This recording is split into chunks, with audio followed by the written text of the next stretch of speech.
मित्रों, मैं हूं बाबू राकेश सिंह, अध्यापक महात्मा गांधी स्मारक इंटर कॉलेज हिंदी। आज आपके सबके समक्ष लेके आया हूं भक्ति प्रसाद की प्रसिद्ध कहानी निदिया लागी। अगर कहानी अच्छी लगे तो आप लाइक और सब्सक्राइब करें, धन्यवाद। शेयर भी करें।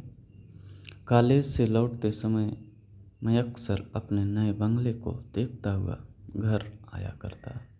उन दिनों वह बंगला तैयार हो रहा था।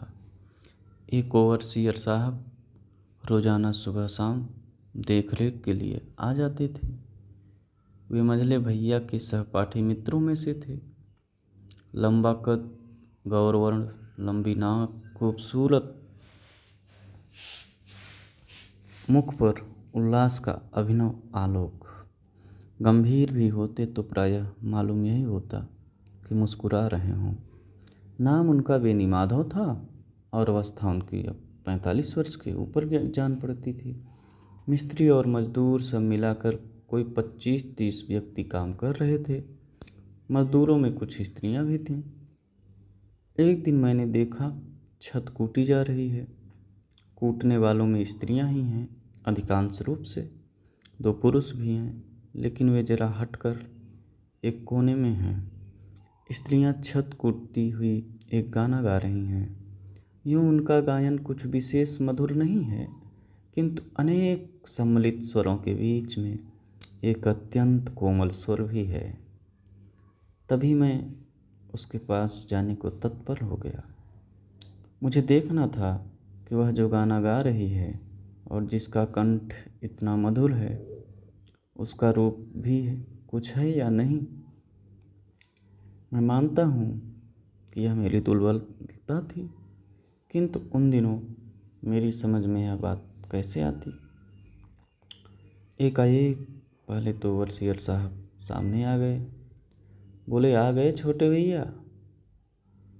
मैंने उनकी ओर देखकर जरा सा मुस्कुरा दिया और कहा, जान तो मुझे भी ऐसा ही पड़ता है। हंसते हुए उन्होंने तब कहा, लेकिन दरअसल आप आए नहीं। आप समझते हैं कि दुनिया की नज़रों में जो यहाँ मौजूद हैं, इतने से ही मैं यह मान लूँ कि आप पूरे 16 आने भर आ गए हैं। और जो कहीं आप अपना कुछ छोड़ छाड़ आए हों तो। वह इतना कहते कहते मेरे निकट, बिल्कुल निकट आ गए। बोले, जब मैं अपने इंजीनियरिंग कॉलेज में पढ़ता था तब मैं कैसा था। सच जानिए, आपको देखकर जब मुझे उसकी याद आती है तो जी मसोसने लगता है। तबीयत चाहती है कि अपने को क्या कर डालें जिससे कुछ शांति मिले, लेकिन फिर यही सोचकर संतोष कर लेता हूँ कि मनुष्य की तृष्णा का अंत नहीं है। न आकाश में, न महासागर के अतल में, न गिर गह्वर में, संसार में कहीं भी कोई ऐसा स्थान नहीं मिल सकता जहाँ पहुँचकर मनुष्य कामना से मुक्त हो सके। बेनी बाबू के मुख पर अगमनीय गंभीरता की छाया थी। यद्यपि अपने विमल हास में वह उसे छिपाना चाहते थे। मैंने कहा, आप मेरे अध्ययन की चीज़ हैं, यह मुझे आज मालूम होगा। एक बार चलते हुए वह बोले, अभी आपको कुछ भी मालूम नहीं हुआ है। किंतु बेनी बाबू की इतनी सी बात से मेरे मन का कौतूहल अभी शांत नहीं हो पाया था, इसलिए मैं उनके पीछे चल दिया। घूमते काम देखते हुए एक मिस्त्री के पास जाकर वह खड़े हो गए। वह आर्च बनाने जा रहा था। बोले, देखो जी मिस्त्री, पत्तियां और फूल बनाना ही काफ़ी नहीं है, टहनी और उसमें उभरे हुए कांटे भी दिखाने होते हैं।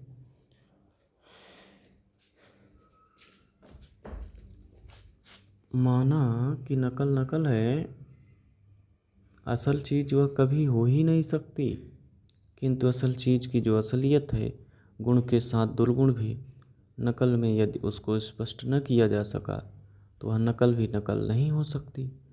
बनाने में अगर तुमको दिक्कत हो तो मैं नमूना दे सकता हूँ, लेकिन मेरी तबीयत की चीज़ अगर तुम न बना सके तो मैं कह नहीं सकता कि आगे चलकर तुम्हें उसका क्या फल भोगना पड़ेगा।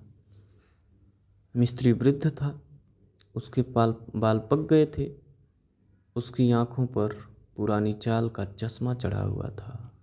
बड़े गौर से वह बेनी बाबू की ओर देखने लगा, लेकिन उसने कुछ कहा नहीं। तब बेनी बाबू वहाँ और अधिक ठहर न सके। अब वह आंगन में एक टब के पास खड़े थे। नल का पानी टब में गिर रहा था। मैं थोड़ा पीछे था। जब उसके निकट पहुंचा तो वह बोले, आपने इस मिस्त्री की आंखों को देखा? वह कुछ कह नहीं सका था, लेकिन उसकी आंखों ने जो बात कह दी मैं उसे सहन नहीं कर सका। उसका अपमान करने की चेष्टा की है, किंतु वह नहीं जानता कि जान भी नहीं सकता कि मेरी बात का कोई उत्तर न देकर मुझ पर कैसा भयंकर आघात किया है। एक वह नहीं, मालूम नहीं कितने आदमी आपको ऐसे मिल सकते हैं जो मुझे गलत समझते हैं। आज 15 वर्षों से, बल्कि और भी अधिक काल से, मुझे जहाँ कहीं भी मकान बनाने का काम पड़ा है, मैंने उस मिस्त्री को अवश्य बुलाया है।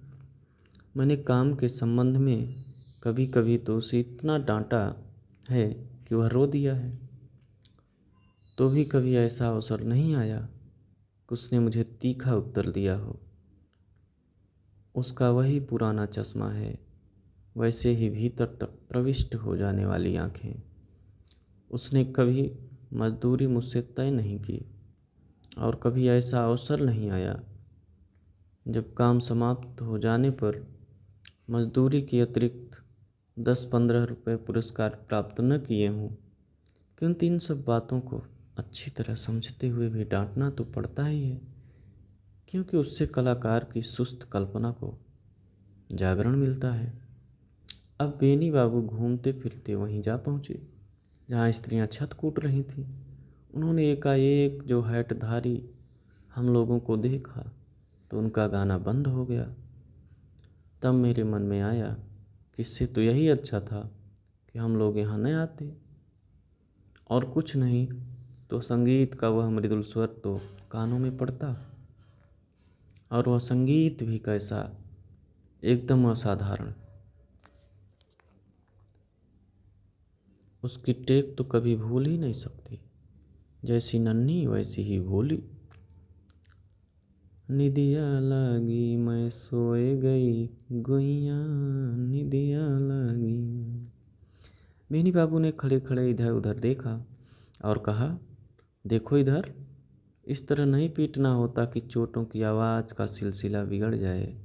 मुगरी की आवाज़ सारी की सारी एक बारगी एक साथ होनी चाहिए। और देखो, आज इस छत की पिटाई का काम खत्म हो जाना चाहिए। राम लखन बोला, सरकार, आज कैसे पूरा होगा? दिन ही कितना रह गया है। बको मत राम लखन, काम नहीं पूरा होगा तो पैसा भी पूरा न होगा, समझते हो ना? काम का ही दूसरा नाम पैसा है। राम लखन चुप रह गया। बेनी बाबू भी चल दिए, लेकिन चलने के साथ ही पिटाई की आवाज़, उसकी धमक, उसकी गति और चूड़ियों की खनक और निदिया लागी का स्वर अतिशय गंभीर हो गया। मैंने बेनी बाबू से कहा, आप काम लेना खूब जानते हैं। वह हंसते हंसते बोले, मैं जानता बहुत कुछ हूँ भैया, लेकिन जानना ही काफ़ी नहीं होता। ज्ञान से भी बढ़कर जो वस्तु है उसको भी तो जानना होता है, और उसे मैं अभी तक जान नहीं सका।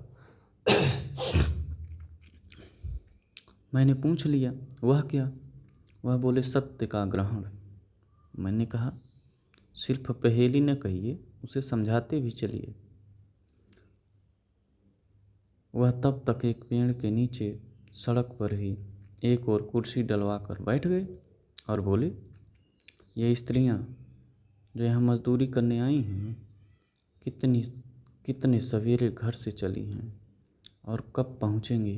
कोई अपने घर में बच्चे छोड़ आई हैं, किसी का पति खेत में काम करने गया होगा, किसी की कोई होगा ही नहीं, और काम करते करते अगर इनको सुध आ जाती है और काम की गति में क्षणिक मंदता उत्पन्न हो ही जाती है, तो वह भी आज की हमारी इस सामाजिक व्यवस्था को सहन नहीं है।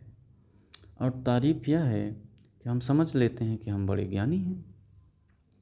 हम यही देखकर संतोष कर लेते हैं कि जो स्त्री यहाँ पर मजदूरी कर रही है, हमको सिर्फ उसी से मतलब है, उसी की मजदूरी हम दे रहे हैं। किंतु हम यह सोचने की ज़रूरत ही नहीं समझते कि वह स्त्री अपने जगत को लेकर क्या है। जो बच्चा उसने उत्पन्न किया है, वह भी तो अपने पालन पोषण का भार अपनी माँ पर रखता है। हम लोग यहाँ तक सोचना ही नहीं चाहते। हमारे स्वार्थों ने सत्य को कितनी निरंकुशता के साथ दबा रखा है। बेनी बाबू चुप हो गए। एक और खुले अंबर में विहंगावलियाँ अपने पंखों को फैलाए नितांत निर्बद्ध हंसी खुशी के साथ उड़ी जा रही हैं। एक साथ हम दोनों उधर देखने लगे, किंतु बराबर उधर देखने के बदले मैंने एक बार फिर बेनी बाबू को देखा। उनके मस्तक के ऊपर चंदोवा खुलाया था। उसमें नन्हे नन्हे एक आधी बाल अवशिष्ट थे। वे अब सांध्य आलोक में चमक रहे थे।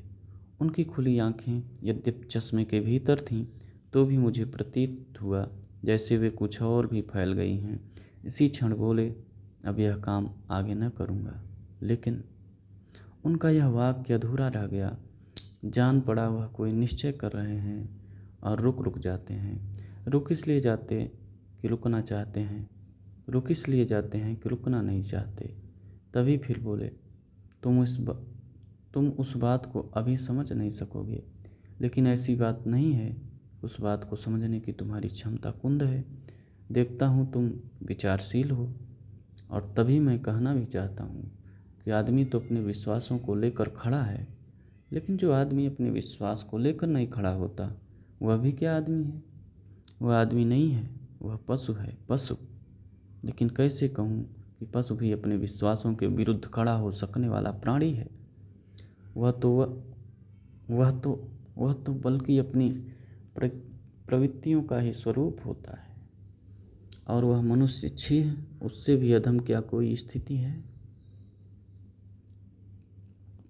मैंने देखा यह वातावरण तो अब अतिशय गंभीर हो गया है।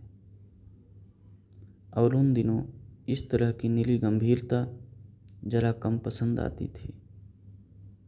बल्कि साथ ही लोग जब ऐसे व्यक्तियों का मजाक उड़ाते, तो उस दल में मैं भी सम्मिलित हो जाया करता था। बात यह थी कि इस समय एक दूसरा दृष्टिकोण हम लोगों के सामने रहता था। हम सब यही मानते थे कि जीवन तो हंसी खेल की चीज है, सर्वथा निश्चित और चरम अकल्पित। जीवन के थोड़े से दिनों को रोने का या सोच विचार में निपीड़ित निर्जीव कर डालने में कौन सी महत्ता है। इसीलिए मैंने कह दिया, इन लोगों के गानों में बीच का यह हाँ स्वर मुझे बड़ा कोमल लगता है। निमेष मात्र में सम्यक बदल कर जाओ, नज़दीक से सुनाओ, हैट यहीं रख जाओ। फिर भी अगर वे गाना बंद कर दें तो कहना कि काम में हरज नहीं होना चाहिए, क्योंकि गाने के साथ छत कूटने का काम अधिक अच्छा होता है। ऐसा मैं सुनता आया हूँ। बेनी बाबू ने मुस्कुराते हुए कहा। मैं चला गया चुपचाप, बहुत धीरे धीरे, पैर संभाल कर। तो भी उनको मालूम हो ही गया। काम की गति में कुछ तीव्रता जरूर जान पड़ी, किंतु गाना बंद हो गया। मैंने कहा, तुम लोगों ने गाना क्यों बंद कर दिया? खिल खिल के कुछ मदिर कलहास, कभी इधर कभी उधर। किसी ने अपनी सखी से कहा, उसे जरा धक्का देकर, गारी पत्ती, चुप क्यों हो गई? तू ही क्यों नहीं गाती छोटे भैया के सामने? बड़ी लजवंती बनी है, जैसे दूल्हे का मुंह ही न देखा हो। मैंने कहना चाहा, लड़ो मत, मैं चला जाता हूँ, लेकिन मैं कुछ न कह सका, चुपचाप चला तो आया, किंतु उस खिलखिल और अपने सामने गाने से लजाने वाली उस पत्ती को मैंने फिर देखने की चेष्टा नहीं की। कैसे उल्लास के साथ आया था, किंतु कैसा भीषण द्वंद्व लेकर चल दिया। बेनी बाबू ने बड़े प्यार से पूछा, कह जाओ। मैंने कहा, क्या कह जाऊं? वही बात हुई, उन लोगों ने गाना बंद कर दिया, फिर वह बात नहीं कही। उसे मैं कह नहीं सका, तो यह कहो कि तुम खुद ही लजा गए। मैं चुप रहा। जिसने कभी चोरी नहीं की, जो यह भी नहीं जानता कि चोरी की कैसे जाती है, वह क्या चीज़ है, यदि वह कभी उसके दलदल में पड़ जाएगा तो उससे सफाई के साथ निकल ही कैसे सकेगा। वह तो निश्चय पूर्वक फंस जाएगा। वही गति मेरी हुई। क्या मैं जानता था कि बेनी बाबू मुझे ऐसी जगह ले जाएंगे जहाँ पहुंचकर फिर मुक्ति का कोई मार्ग ही दृष्टिगत न होगा। बेनी बाबू बोले, अच्छा एक काम कर जाओ, राम लखन से कहना कि अगर आज यह काम किसी तरह पूरा होता न दिख पड़े तो कल ही पूरा कर डालना। बेनी बाबू से मैंने कह दिया है, मजदूरों से उतना ही काम लिया जाए जितना वे कर सकें। मैं उनकी ओर देखता रह गया। मेरे मन में आया, यह आदमी है कि देवता। मुझे अवाक देखकर उन्होंने पूछा, सोचते क्या हो? मैंने कहा, कुछ नहीं। इतने दिन से आपका परिचय प्राप्त है, किंतु कभी ऐसा अवसर नहीं आया कि आपको इतने निकट से देख पाता। वह बोले, यह सब कोई चीज़ नई है छोटे भैया। न्याय और सत्य से हम कितनी दूर रहते हैं, शायद हम खुद नहीं जानते। अच्छा जाओ, जो काम तुम्हें दिया गया है उसे पूरा कराओ। मैं फिर उसी छत पर जा पहुंचा, पर अब की बार मैंने देखा गाना चल रहा है, लेकिन एक ही गाना तो दिन भर चल नहीं सकता। तो भी मुझे उसी गाने के सुनने की इच्छा हो आई। साथ ही मैंने यह भी सोच लिया कि अभी कुछ समय पहले बेनी बाबू ने कहा था, मनुष्य की कामनाओं का अंत नहीं है। मैंने जो राम लखन को बुलवाया तो वह सिटपिटा गया। बोला, छोटे सरकार, क्या हुक्म है? मैंने कहा, बेनी बाबू, तुम लोगों से कुछ ज़्यादा सख्ती से काम लेते हैं। वह चुप ही बना रहा। सत्य कृष्ण कुछ भी कह नहीं सका। तब मैं समझ लिया, डर के कारण वह उनके विरुद्ध कुछ कहना नहीं चाहता, इसीलिए चुप है। लेकिन जब मैंने कहा, मैं उनसे कुछ कहूँगा नहीं, मैं तो सिर्फ असल बात जानना चाहता हूँ, बिल्कुल निडर होकर बताओ। तब उसने कहा, काम सख्ती से लेते हैं तो मजदूरी भी तो 2 पैसा ज़्यादा और वक्त पर देते हैं। ऐसे मालिक मिले हैं तो मैं ज़िंदगी भर उनकी गुलामी करूं। मैंने कहा, तुम ठीक कहते हो। उन्होंने मुझसे कहला भेजा है कि अगर काम आज पूरा नहीं होता है तो कल ही पूरा कर डालना। ज़्यादा तकलीफ उठाने की ज़रूरत नहीं है। राम लखन बोला, पर छोटे भैया, उन्होंने पहले ही बहुत सोच समझ कर हुक्म दिया था। काम अगर आज पूरा न होता तो कूटने के लिए चूना हम लोगों को इस हालत में न मिलता, वह सूख जाता। तब उस पर कुटाई ठीक तरह से कैसे होती? इसके सिवा कल गुड़ियों का त्यौहार है, छुट्टी का दिन है। मैंने पीछे जो सोचा तो मुझे इन सब बातों का ख्याल आ गया। काम पूरा हो जाएगा, बहुत कुछ तो हो भी गया है, थोड़ा सा ही बाकी रह गया है, वह भी शाम होते होते पूरा हो जाएगा। तकलीफ तो थोड़ी हुई, किसी किसी के हाथों में छाले पड़ गए, लेकिन यह बात आप उनसे जाकर न कहें सरकार, इतनी बात मेरी भी रख लें। स्त्रियों के हाथों में छाले पड़ गए हैं। राम लखन की बात मानकर सचमुच मैंने बेनी बाबू से यह नहीं कहा कि स्त्रियों के हाथ में छाले पड़ गए हैं, किंतु उसी दिन सायंकाल एक और जीने की दीवार गिर गई। छुट्टी हो गई। मजदूर लोग इधर उधर से आकर जाने लगे थे कि अरर धम का भीषण स्वर और एक क्षीण आह। लोग दौड़ पड़े, लोग गिने भी गए। सब मिलाकर 29 आदमी आज काम पर थे, लेकिन हैं केवल 27। तो 2 आदमी दब गए क्या? हाँ, यह लड़का स्वर, हाँ यह हल्का स्वर जो आ रहा है, यह ईंटें उठाई जाने लगीं। तो एक स्त्री ने कहा,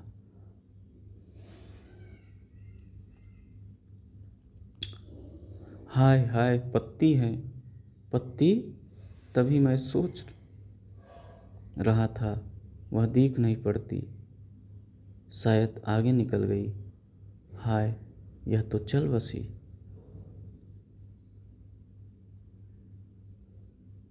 उससे कौन कहता कि हाँ वह आगे निकल गई, लेकिन एक क्षीण स्वर तब भी ध्वनित होता रहा, अरे और उठाओ ईंटों को, हाँ इस खंजर को, अभी एक आदमी और भी तो है।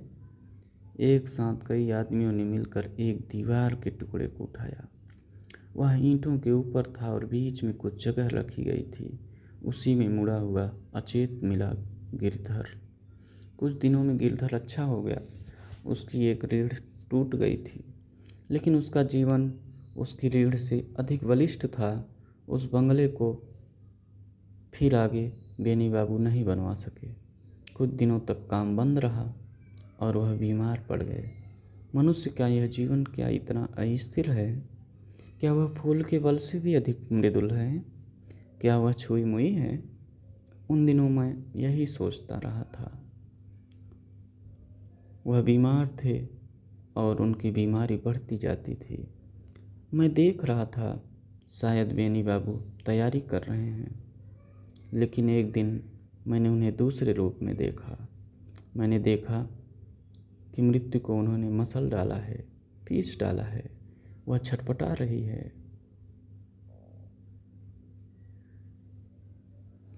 वह भाग जाना चाहती है। वह एक पलंग पर लेटे हुए थे, बहुत धीरे धीरे बातें कर रहे थे। उनके पास एक नौजवान बैठा हुआ था। वह मौन था और बेनी बाबू उससे कुछ पूछ रहे थे। उसी क्षण मैं पहुंच गया। वह उठने को हुए तो नौकर ने उन्हें उठा दिया और उनके पीछे तकिया लगा दिया। पहले आंखों पर चश्मा नहीं था, अब उन्होंने चश्मा चढ़ा लिया। संकेत पाकर मैं उनके पास ही कुर्सी डालकर बैठ गया था। वह बोले, सुनते हो मुल्लू, मैं तुमको रोने नहीं दूंगा। रोने दूं तो मैं अपने को खो दूंगा। मैं इतना सस्ता नहीं हूँ। मैं मरना नहीं चाहता, इसीलिए मैं तुमको प्रसन्न देखना चाहता हूँ। बतलाओ तुम किस तरह से प्रसन्न हो सकते हो? मैं और साफ कह दूं, मैं तुमको कुछ देना चाहता हूँ। बोलो तुम कितने रुपए पाकर खुश हो सकते हो?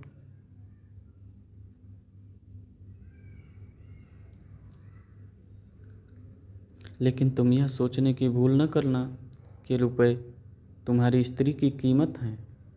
एक स्त्री, एक नवयुवती, एक नवसुंदरी को क्या रुपयों से तौला जा सकता है? छी, यह तो एक मूर्खता की बात है, जंगलीपन की। लेकिन मैंने अभी तुमको बतलाया ना, मैं तुमको खुश करना चाहता हूँ। ओह, एक नवयुवती, एक सुंदरी। तो क्या पत्ती सुंदर थी? तो क्या पत्ती सुंदर थी? तो उसका कंठ ही कोमल न था वरन? वेनी बाबू बोले, मैं जानता हूँ कि तुम कुछ कहोगे नहीं। अच्छा तो मैं ही कह देता हूँ। उसके बच्चे की परवरिश के लिए 10 रुपये हर महीने मुझसे बराबर ले जाया करना, समझे? यह लो 10 रुपये। आज पहली तारीख है, हर महीने की पहली तारीख को ले जाया करना। जेब से नोट निकाल कर उन्होंने मुल्लू के आगे फेंक दिया। मुल्लू तब कितना खुश था उसको मैंने जाना, किंतु बेनी बाबू ने जितना कुछ जाना उसको मैं न जान सका। मुल्लू जब छलकते हुए आनंदाश्रुओं के साथ चल दिया तो बेनी बाबू बोले, मेरा ख्याल है अब वह खुश रहेगा। क्यों, तुम क्या सोचते हो? मैं चकित था प्रतिहत था, अभिभूत था, तो भी मैंने कह दिया, आपने यह क्या किया।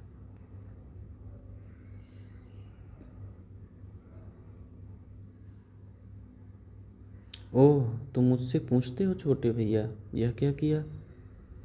यह मैंने अपने को भुलाने के लिए किया है, क्योंकि मनुष्य अपने को भुलावे में रखने का अभ्यासी है। मैंने देखा मैं एक भूल कर रहा हूँ, मैं मृत्यु को भुला रहा हूँ। तब मैंने सोचा मैं ऐसी भूल नहीं करूँगा जिसमें अपने आप को भी भुला सकें। जीवन में एक ऐसा क्षण भी आता है जब हमको अपने आप को भी भुलाना पड़ता है। यह मेरा ऐसा ही क्षण है, लेकिन यह मेरी भूल नहीं है। यह तो मेरा नवजीवन है, जागरण। यह कथा यहीं समाप्त हो गई है, किंतु इस कथा के प्राण में जो अंतः कथा है उसी की बात कहता हूँ। उपर्युक्त घटना के साथ कुछ वत्सर और जुड़ गए हैं। यह बंगला अब मुझे रहने के लिए दिया गया है। मैं अब अकेला ही इसमें रहता हूँ। कई सहस्र पुस्तकों के महत् ज्ञान से आवृत मैं, लोग कहते हैं, प्रोफेसर हूँ, जीवन और जगत का तत्वदर्शी। लेकिन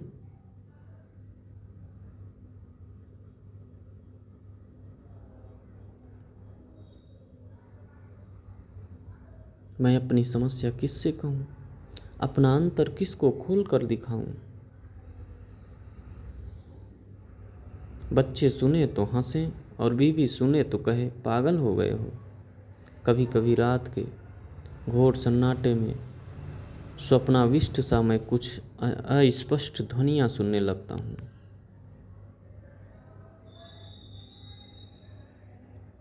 कोई खिलखिला कर हंस रही है, कोई धक्का देकर कह रही है, गारी पत्ती और चूड़ियाँ खनक उठती हैं, छत कुटने लगती है और एक कोमल, अत्यंत कोमल गायन स्वर फूट पड़ता है, निदिया लागी